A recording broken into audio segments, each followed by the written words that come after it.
एक बहुत बड़ा विषय है।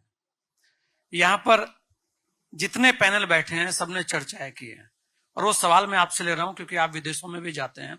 वैदिक शिक्षा जिसकी बात हो रही है, अभी सबने बोला शास्त्र ये कहते हैं, शास्त्रों में ऐसा लिखा है, वेद ये कहते हैं, वेदों में ऐसा लिखा है।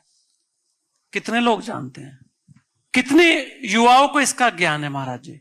तो ये जो शिक्षा है, वैदिक शिक्षा जिसकी हम बात कर रहे हैं, अगर कोई आज महाराज जी किसी को संस्कृत बोलते बच्चे को देख ले और उसके चुटिया है तो उसे कहेंगे ये पंडित है, मांगने खाने के लिए इसको तैयार किया जा रहा है कि भाई ठीक है पूजा पाठ करके अपना पेट पाल लेगा। ये जो एक बात है, ये बहुत बड़ी चीज है जिस पर मंथन और चिंतन, क्योंकि ये विषय भी कल जब बात हो रही थी तो था कि वास्तव में वैदिक शिक्षा को हमने एक मजाक के रूप में लेना है, या जो बात आज हम कर रहे हैं, जो महाराज जी कह रहे थे कि शास्त्रों में ये लिखा है, ये ताकत है, ये चीज है, ये युवा पीढ़ी तक कैसे आए। और इसके अंदर क्योंकि कथावाचक आप हैं, आपका भी बहुत बड़ा योगदान है, क्योंकि प्रेमानंद महाराज जी की बात भी हुई है। अगर उन्होंने इतने युवाओं को जोड़ लिया है तो यहां तो इतनी बड़ी शक्तियां बैठी हैं, हजारों की तादाद में फॉलोअर्स हैं इनके, तो कितने लोगों को वो शिक्षा मिलेगी। तो वो शिक्षा कैसे होनी चाहिए, उस पर चिंतन मनन कैसे होना चाहिए महाराज जी,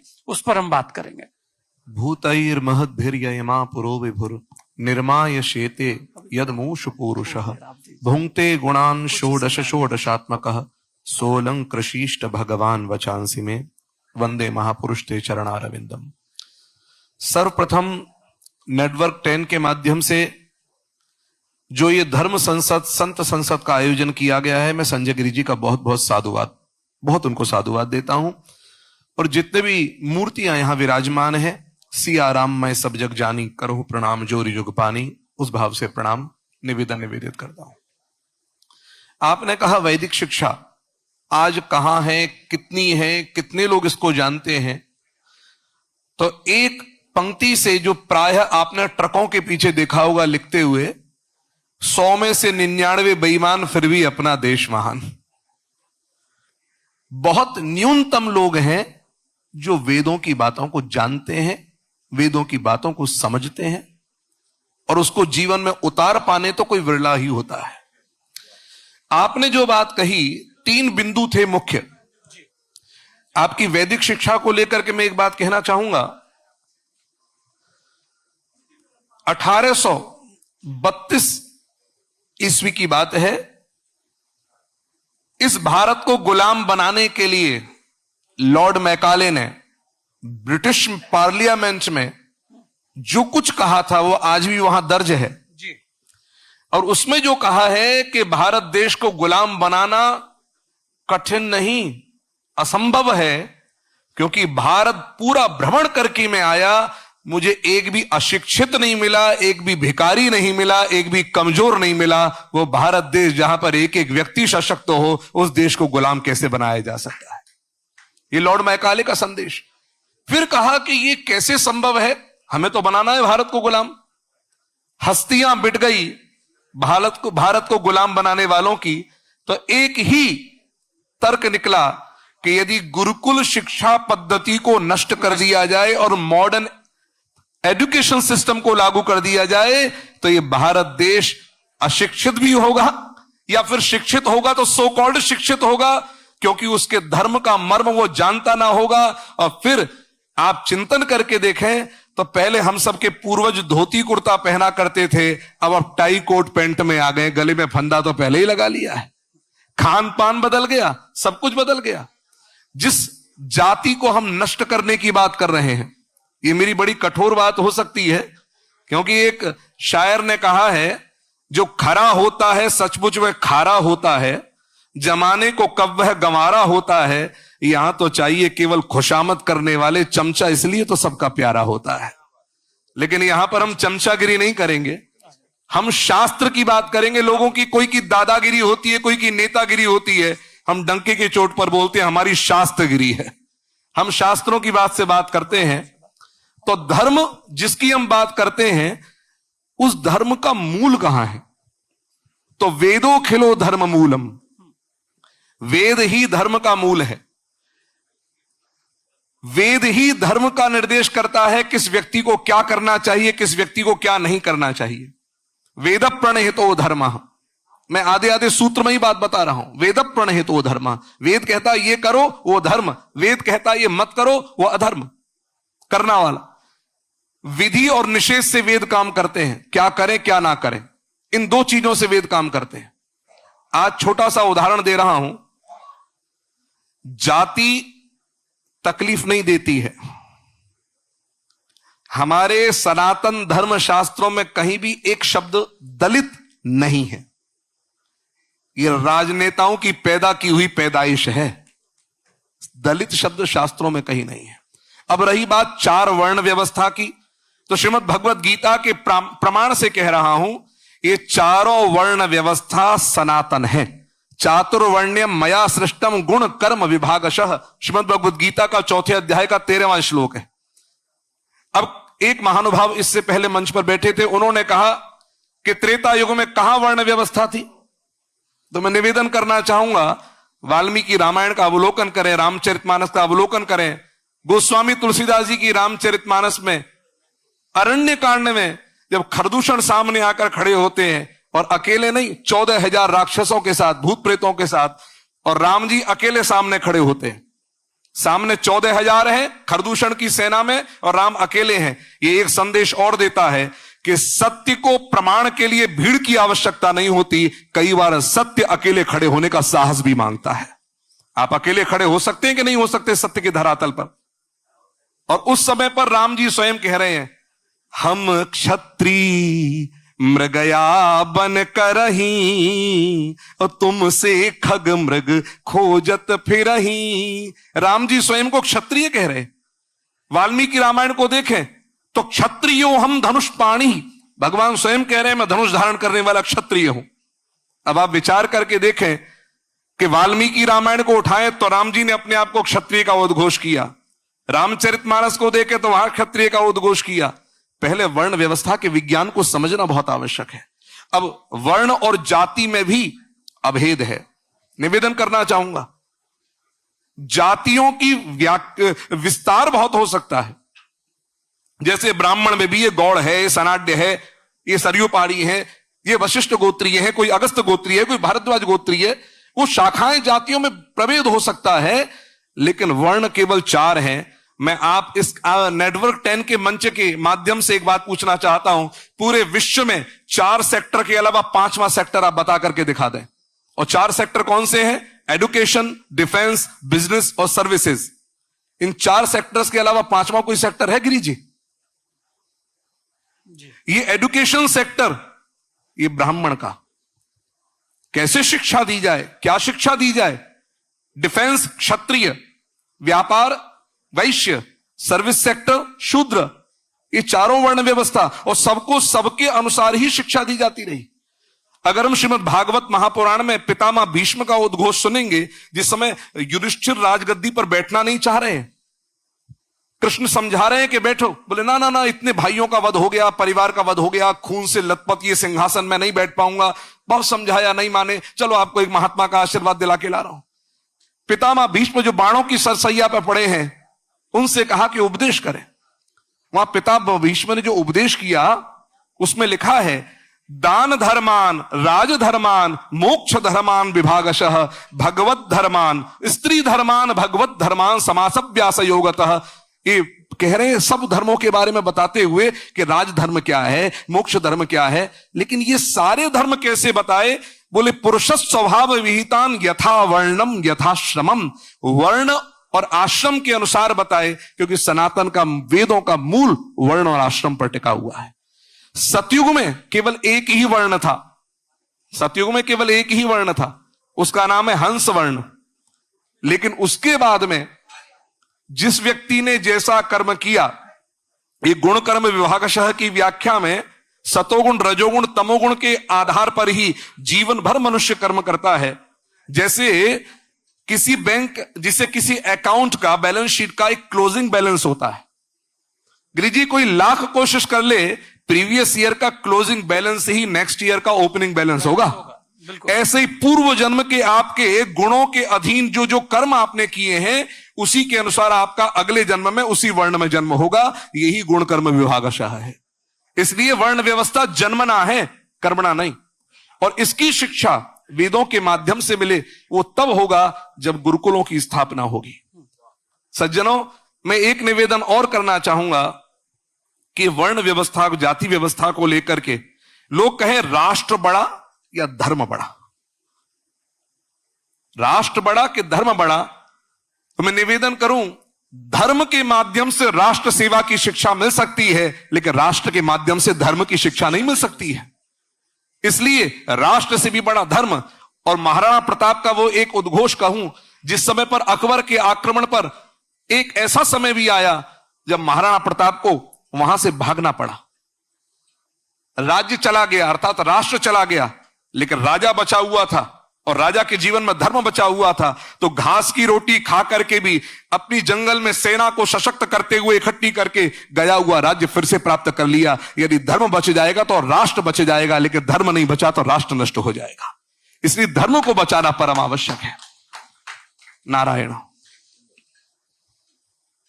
ये वो वक्तव्य है। देखिए, बहुत सारी चीजें हैं। मैं यही कहता कि ये शिक्षा, वैदिक शिक्षा जो गुरुकुल की बात की है, ये कितनी जरूरी है। कितनों को ज्ञान है इस चीज का। मुझे लगता है कि इस भगवे में बैठे संतों को छोड़ दें तो बाकी जितने भी लोग यहां पर हैं उन सबके लिए एक विषय है। और महाराज जी, आप देखेंगे शिक्षा की स्थिति आज वो है कि बच्चों को उसके अंदर संस्कार और भारतीय संस्कृति की कहीं झलक मिलती नहीं है। पाठ्यक्रमों की बात हुई है, महाराज जी ने भी बहुत कुछ देखा है और बात भी की है।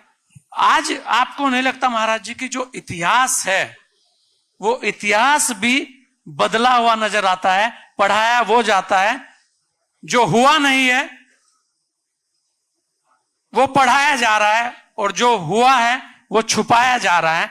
तो इस इतिहास को लेकर जो बात होनी चाहिए, जो मंथन होना चाहिए, जो चिंतन होना चाहिए, उस पर भी आप ही से ले लेते हैं। क्योंकि मैं इसलिए यह सवाल आपसे ले रहा हूं कि जब आप कथा करने जाते हैं तो बड़ी तादाद में लोग वहां रहते हैं, उनके सामने बात आए कि आपका इतिहास क्या था। यह नहीं था कि अकबर महान, ठीक है महान होंगे, लेकिन उसके साथ साथ महाराणा प्रताप भी महान है। उसके साथ साथ और जो हमारे लोग थे वो भी महान है। क्या केवल एक राजा महान हो जाता है? तो ये जो शिक्षा पद्धति है, जो इतिहास की शिक्षा पद्धति है, इस पर आप क्या सोचते हैं? इतिहास में भी बहुत फेरबदल हुए हैं, मानते हैं आप? यदि हम 100% मानते हैं, 100%, और उसका मूल कारण रहा गुरुकुल शिक्षा पद्धति का अभाव हो जाना। यह मूल कारण रहा। अब मैं एक छोटा सा आपको वो वक्तव्य देने जा रहा हूं, मुझे संभवतः यहां पर लगता है कि उसके बारे में बहुत कम लोगों को ही जानकारी होगी। एक छोटा सा प्रश्न, एक ऐसा इतिहास में शासक हुआ, एक व्यक्ति हुआ जिसके गुरु के द्वारा उसका अंगूठा मांगे जाने पर उसने पल भर में गुरु को अपना अंगूठा दे दिया। जानते हैं उसका नाम? एकलव्य। क्या बात है, बहुत बढ़िया। अब मेरा ही आपसे छोटा सा एक प्रश्न, आप तो सबसे प्रश्न करते हैं, लेकिन आप नेटवर्क 10 के मालिक हैं, ओनर हैं, सेवक हैं। मैं आपको एक छोटा सा प्रश्न आपसे कर रहा हूं, एकलव्य को शिक्षा क्यों नहीं दी गई?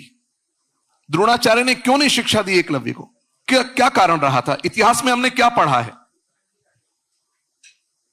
इतिहास बदला गया, ये तो बात आप ही कह रहे हैं। नहीं, और मैं इसलिए नहीं, मैं तो यहाँ ज्ञान के लिए बैठा हूं। मैं तो आज सुनने के लिए बैठा हूं। शायद आपसे समझकर अगली बार जो संसद लगेगी उसके अंदर बोल पाऊंगा। क्योंकि हम एक सूत्र दे देते हैं जी। इतिहास में पढ़ाया गया कि निषाद जाति में उत्पन्न होने के कारण उसको शिक्षा नहीं दी गई। नहीं तो पढ़ाया गया, तो बदलाव की बात हो रही थी। नहीं, मैं उस पर आ रहा हूं। मूल बात अगर देखेंगे तो एकलव्य निषाद जाति का था ही नहीं। यह सच्चा इतिहास है। तो कौन था एकलव्य? ब्रह्म पुराण के अनुसार एकलव्य का एक नाम है शत्रुघ्न, और ये यदुवंश में देवश्रवा उनका पुत्र है। देवश्रवः प्रजातस्तु नैषादिर्यः परिश्रुतः एकलव्यो मुनिश्रेष्ठा निषादहि परिवर्धितः। ये एकलव्य के लिए प्रमाण मिलता है कि यदुवंश में उत्पन्न होने वाला इसका नाम शत्रुघ्न है, देवश्रवा का पुत्र है, लेकिन इसकी गतिविधियां गलत थी। एक कंस का पक्षधर था, जरासंध का मित्र था, यानी कि राष्ट्र को नुकसान पहुंचाने वाले, धर्म को नुकसान पहुंचाने वाले शासकों का ये पक्षधर था। यही मूल, और इसको निकाल दिया राज्य से, राष्ट्र से निकाल दिया, जाओ तुम मतलब के नहीं हो, तुम गलत आदमी हो, तुम गलत इंसान। और इसका पालन किया हिरण्यधनु नामक निषाद ने, इसलिए इसको कई जगह निषाद शब्द से भी संबोधित किया गया है। और जब ये शिक्षा पाने गया तो द्रोणाचार्य को सारी बातें मालूम थी, क्योंकि द्रोणाचार्य के लिए एक बात महाभारत में, हरिवंश पुराण में आई है, महाभारत में भी, कि शिष्यम धनुषि धर्मज्ञ तेषाम एवान ववेक्षया। ये द्रोणाचार्य धर्मज्ञ है, बिना धर्म के, कोई बस धर्म को जानने वाले हैं। अब मेरा इसलिए उसको नहीं दी शिक्षा क्योंकि आपसे हम कहें कि पाकिस्तान का कोई आतंकवादी भारत में आकर के सैन्य प्रशिक्षण पाना चाहेगा तो क्या भारतीय सेना देगी उसको? यही मूल कारण है कि ये इसको शिक्षा दे दी, ये और शक्ति संपन्न हो गया तो ये अपने उस बल का दुरुपयोग करेगा। और जब द्रोणाचार्य ने देखा इसने छिप करके, गुरु निष्ठा तो थी, क्योंकि संसार गुणदोष से बना हुआ है, गुरु निष्ठा तो थी, इसने गुरुकुल में न जाकर के भी द्रोणाचार्य को आदर्श मान करके वो शिक्षा प्राप्त कर ली। ऐसा सशक्त बन गया कि द्रोणाचार्य को जब इस बात का पता लगा तो उन्होंने कहा, गुरु कौन? बोले आप ही तो मेरे गुरु हैं। वाह, कब सीख लिया? बोले ऐसे सीख लिया। बोले गुरु दक्षिणा तो दी नहीं। तब जाकर के इससे अंगूठा मांगा, क्योंकि महाभारत में भगवान कृष्ण कह रहे हैं कि यदि एकलव्य का हाथ अंगूठे से युक्त होता तो मुश्किल ही कोई देवता, कोई राक्षस, कोई असुर, कोई गंधर्व उसको युद्ध में पराजित कर सकता था। वो इतना शक्तिशाली कहा गया है, और अंगूठा लेने से उसकी शक्ति क्षीण हो गई। लेकिन इसके बाद में गुरु द्रोणाचार्य ने जो शिक्षा एकलव्य को दी वो भी इतिहास में नहीं बताई गई। और वो क्या दिया कि हे एकलव्य, तू अपने इस अंगूठे को माध्यम से धनुष बाण पर बाण चलाने योग्य नहीं है, लेकिन निश्चिंत रहे, धनुर्धारी तू है। मैं तुझे वो विधा देता हूं कि बिना अंगूठे के बाण चला सकता है। तो इन 3 उंगलियों से बाण चलाने की विधा द्रोणाचार्य ने एकलव्य को सिखाई। ये भी इतिहास में नहीं बताया गया। और आज जो ओलंपिक्स में यूज की जाती है वो यही विधा है बाण को चलाने के लिए। इस प्रकार से इतिहास में बहुत फेरबदल किया, और वो कुल उसका मूल कारण है गुरुकुल शिक्षा पद्धति का अभाव और मॉडर्न एजुकेशन का प्रभाव। बिल्कुल, ये शिक्षा पर बात की। देखिए, बहुत सारे विषय आज सामने आ रहे हैं। एक अंतिम सवाल और आपसे ले रहा हूं। उत्तर प्रदेश के मुख्यमंत्री कहते हैं कि झंडा, भगवा झंडा अब नहीं लगेगा तो कब लगेगा, और बटेंगे तो कटेंगे, उसके बाद विवाद शुरू हो जाते हैं। देश बदल रहा है, देश बदल रहा है। जब देश के प्रधानमंत्री आदरणीय श्री नरेंद्र दामोदर दास मोदी जी प्रधानमंत्री के पद पर आए तो उन्होंने एक नारा लगाया, सबका साथ सबका विकास। लेकिन ये 2014 की बात है, अब 2026 चल रहा है, देश बदल रहा है। अभी पश्चिम बंगाल में स्वतंत्र भारत में पहली बार भाजपा की बनी है सरकार। वहां पर सबका साथ सबका विकास नारा नहीं है, देश बदल रहा है। वहां कहते हैं जो हमारे साथ हम उनके साथ। देश बदल रहा है, और यही गरिमा होनी चाहिए। हमारे साथ का अर्थ जो राष्ट्र के साथ, जो धर्म के साथ है, हम उसके साथ हैं। जो राष्ट्र का नहीं, धर्म का नहीं, हम उसके नहीं। व्यक्तिनिष्ठ ना होकर के शास्त्रनिष्ठ होना चाहिए, क्योंकि व्यक्ति तो आज है, कल नहीं रहेगा। कल हमसे पहले कोई और थे, हमारे बाद कल कोई और आएंगे, लेकिन शास्त्र अनादि है। यदि उनका आश्रय ले लिया तो सारी विसंगतियां मिट जाएंगी और राष्ट्र स्वयं सक्षम हो जाएगा। और निवेदन, एक अंतिम बात कह करके, अनुराग जी, एक मकान बनता है, मकान बनने में, एक भवन बनने में मूलतः 4 विशेष चीजों की आवश्यकता होती है। सबसे पहले मकान बनाने के लिए, भवन बनाने के लिए आपको नक्शा चाहिए। बिना नक्शे के भवन निर्माण नहीं होगा। दूसरी चीज आपको चाहिए लोहा, सरिया। तीसरी चीज चाहिए सीमेंट, और चौथी चीज चाहिए बालू, रेत, जल आदि जो भी लगेगा। इसी प्रकार से ये जो नक्शा है, ये ना बने तो मामला बिगड़ जाएगा। ये ब्राह्मण है। यदि शास्त्र का नक्शा आपको न दिखाया गया, उसका अनुसरण नहीं किया गया, तो मामला बिगड़ जाएगा। दूसरा है लोहा, एक क्षत्रिय का सूचक है। यदि क्षत्रिय मजबूत ना होगा, आज मजबूत का अर्थ क्या है? हर ब्राह्मण के अंदर क्षत्रिय भी है, क्षत्रिय के अंदर ब्राह्मणत्व भी। लेकिन मूल धर्म की बात करूं तो आज कोई मर रहा है और लोग सेल्फी ले रहे हैं। ये क्षत्रिय धर्म नहीं, बुजुर्ग को मारा जा रहा है और वहां पर हम मौन खड़े हैं, ये क्षत्रिय धर्म नहीं है। हमारे देश को, हमारे धर्म को, हमारे सनातन को, अरे मिटाने वाले मिटे। स्टालिन की स्थिति देख लीजिए क्या हुई, मिटाने वाले मिट गए। लेकिन अगर कोई देश के बारे में, राष्ट्र के बारे में, हमारे भगवान के बारे में कुछ कहता हो तो दो ही चीज हैं, या तो उस स्थान से अपना मुंह मोड़ लो या उसका मुंह तोड़ दो। इसके अलावा दूसरा विकल्प नहीं है। शास्त्र और शस्त्र, आप देखिए ना, हमारे सिख परंपरा में 10 गुरु होने के बाद में फिर 11वां गुरु नहीं हुआ। क्यों नहीं हुआ? क्योंकि आगे आने वाले समय में विचार बदलते जाएंगे, विचार बदलते जाएंगे, विचार बदलते जाएंगे, लोग भ्रमित भी हो सकते हैं। तो 10 गुरुओं की वाणी लेकर के एक ग्रंथ का निर्माण हुआ, उसका नाम गुरु ग्रंथ साहिब। और सच्चा सिख वो है जो अपने गुरु ग्रंथ साहिब का आदर करके चलता है। यदि वो सिख गुरु ग्रंथ साहिब का आदर कर सकते हैं और देश को एक करने की हुंकार भर सकते हैं, तो हम अपने देश को शास्त्रों के बल पर एक करने की ताकत क्यों नहीं रख सकते?